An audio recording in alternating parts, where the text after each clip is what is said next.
बार बार सर्दियों में पेशाब का आना या फिर ऐसा लगना कि जैसे पेशाब जो है ना वो अधूरा सा रह गया हो, बाद में बूंदों का टपक टपक कर आना, या फिर मानो ऐसा कि जस्ट पेशाब करते ही हम लोगों ने हाथ धोए और हाथ धोते वक्त दोबारा फिर उसको प्रेशर हो गया। सब सर्दियां हैं, ऐसा अक्सर होता है, लेकिन इसको आप हल्के में ना लें, क्योंकि अगर ऐसा आपके साथ में हो रहा है तो ये कोई छोटा मोटा नहीं, ये गदूद की प्रॉब्लम हो सकती है।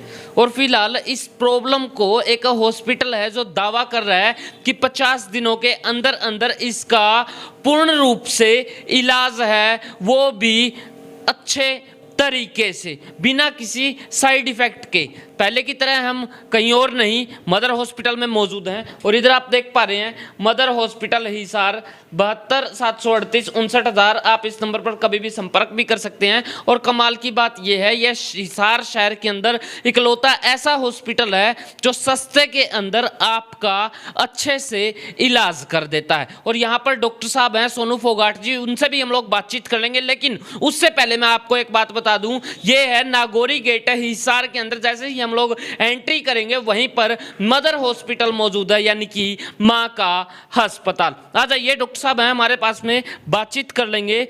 डॉक्टर साहब नमस्कार। नमस्कार सर। सर, गदूद की प्रॉब्लम सर्दियों के अंदर आदमी को आम हो जाती है, लेकिन क्या ये मेजर भी हो सकती है? बिल्कुल, अगर गदूद की प्रॉब्लम का आप टाइम से ट्रीटमेंट नहीं करवाओगे तो पेशाब का बंदा भी पड़ सकता है। आगे चल के आपका यूरिनरी ब्लैडर है वो फट भी सकता है। एक क्रिटिकल कंडीशन भी आ सकती है पेशेंट की, एक इमरजेंसी कंडीशन, जिसमें पेशेंट का सडन या तो ऑपरेशन करवाया जाए उस कंडीशन में, या पेशेंट का अगर यूरिनरी ब्लैडर फट जाता है तो उसमें पेशेंट की मृत्यु भी हो सकती है। काफ़ी बारी हमने देखा है, एक व्यक्ति है ना, काफ़ी बारी ऐसा हो जाता है कि जी उसका पेशाब आना बंद हो जाता है, फिर उसको फटाफट करके बड़े हॉस्पिटल के अंदर लेके जाते हैं, नलके लगाते हैं और साइड से उसका पेशाब निकालने की कोशिश करते हैं। कुछ वैसा ही? हाँ बिल्कुल, वो कैथेटर लगाई जाती है जिसमें पेशेंट का जो बाथरूम का बंदा है वो रिलीज़ हो जाता है, जिसमें जो ब्लैडर होता है वो खाली हो जाता है उस दौरान। ऐसा होता क्यों है? गदूद होता क्या है? गदूद के बारे में अगर हम बात करें तो गदूद ये आप देख सकते हैं, गदूद एक ग्लैंड है, हमारे ब्लैडर के नीचे एक गदूद ग्लैंड है, प्रोस्टेट बोलते हैं जिसे हम। प्रोस्टेट का मेन फंक्शन जो हमारे जिस टाइम हम सेक्स करते हैं उस दौरान हमारे स्किन स्पर्म से पहले एक लिक्विड, ट्रांसपेरेंट लिक्विड का डिस्चार्ज होता है, वही गदूद बनाता है, वही गदूद सिक्रेट करता है, ताकि जो वेजाइना है, वेजाइना के अंदर जो स्पर्म का मीट हो पाए एग के साथ, वो अच्छे से हो पाए। और जो अगर जनरली बात करें तो वेजाइना का जो मीडियम होता है वो काफ़ी ज़्यादा एसिडिक होता है, उसको न्यूट्रलाइज करने के लिए भी जो गदूद है उसका इम्पोर्टेंट रोल होता है। जैसे जैसे पेशेंट की अगर एज बढ़ती है तो उस दौरान नॉर्मली 45 साल के बाद हर इंसान को गदूद होने के ज़्यादातर चांसेस देखने को मिलते हैं। होता क्यों? इसके होने की वजह क्या है? काफ़ी लोग परेशान हैं इससे। अगर गदूद के होने के कारण के बारे में बात करें तो गदूद का मुख्यतर हमारी बॉडी के अंदर जो मेन टेस्टोस्टेरोन हार्मोन है उसका लेवल कम हो जाता है।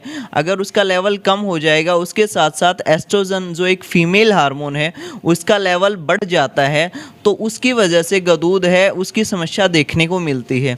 या फिर इसके अलावा DHT, डाईहाइड्रोटेस्टोस्टेरोन का लेवल भी बढ़ जाने की वजह से गदूद की समस्या देखने को मिलती है। सब इसके लक्षण क्या रहते हैं? सिम्टम्स क्या हों?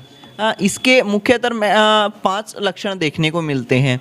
या तो आपकी जो पेशाब की धार है वो अच्छे से ना बन पाना, पेशाब रुक रुक कर आना, रात को बार बार पेशाब आना, इसके अलावा पेशाब में जलन होना, पेशाब खुल के नहीं आ पाना, रोगी को ऐसे लगना कि बार बार पेशाब जाना या बूंद बूंद कर पेशाब आना, यह जो गदूद की समस्या है इसके मेन लक्षण देखने को मिलते हैं। तो इसका इलाज क्या हो?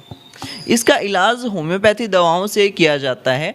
काफ़ी लोग ऑपरेशन करवाने के बाद भी इस बीमारी से पीड़ित रहते हैं। ऐसे ऐसे पेशेंट हैं जो 2 बार या 3 बार प्रोस्टेट का ऑपरेशन करवा लेते हैं। अगर प्रोस्टेट जो ग्लैंड है, अगर जनरली हम वीडियो के अंदर ये बात करें तो ये प्रोस्टेट ग्लैंड है, ये एक नॉर्मल कंडीशन है प्रोस्टेट की।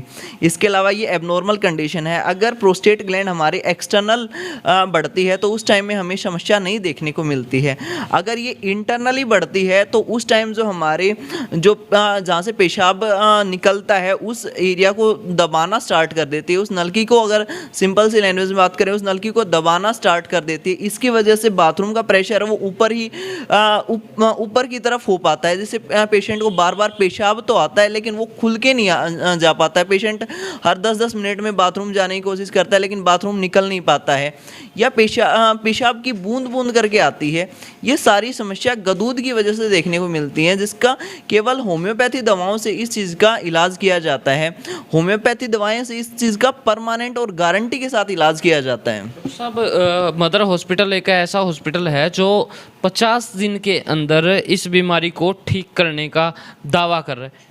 ये कैसे सच है, क्योंकि ये तो एक लंबा टाइम लगता है इस बीमारी को ठीक होने में। सर ऐसा कुछ भी नहीं है, लंबा टाइम लगता है। वो पेशेंट की जब केस टेकिंग की जाती है वो केस टेकिंग के बिहाफ पे ही हम अच्छे से पेशेंट को दवाई दे पाते हैं, जिसकी वजह से पेशेंट की वो समस्या है वो कुछ ही दिन के अंदर वो परमानेंट ही ठीक हो जाती है। हम स्टार्टिंग में जब पेशेंट फर्स्ट टाइम आता है तो उस टाइम पेशेंट का अल्ट्रासाउंड करवाया जाता है। उसके बाद जब 50 दिन पेशेंट का कंप्लीट हो जाता है, कोर्स कंप्लीट हो जाता है, उसके बाद दोबारा अल्ट्रासाउंड करवाया जाता है। उसमें डेफिनेटली जो गदूद का साइज बढ़ा हुआ होता है वो कम पेशेंट को देखने को मिलता है या नॉर्मल पेशेंट को देखने को मिलता है। काफ़ी लोग आपको देख पा रहे हैं, क्या मैसेज देंगे? सर मैं यही मैसेज दूंगा कि काफ़ी लोग ये सोचते हैं कि गदूद का केवल ऑपरेशन ही इलाज है, लेकिन ऐसा कुछ भी नहीं है। इस बीमारी को आप केवल दवाइयों से ठीक कर सकते हो, और ऑपरेशन करवाने के बाद भी रोगियों को आराम नहीं मिलता है। ऐसे ऐसे रोगी हैं जो पूरी उम्र दवाई खानी पड़ती है। मार्केट में ऐसी काफ़ी दवाएं हैं जिनसे इस बीमारी को टेम्परेरी बेसिस पे तो रिलीफ किया जाता है, लेकिन इसका परमानेंट क्योर नहीं है। इसका परमानेंट क्योर केवल होम्योपैथी दवाओं से है और उन्हीं चीज़ों से इसका पॉसिबल इलाज है। बहुत बहुत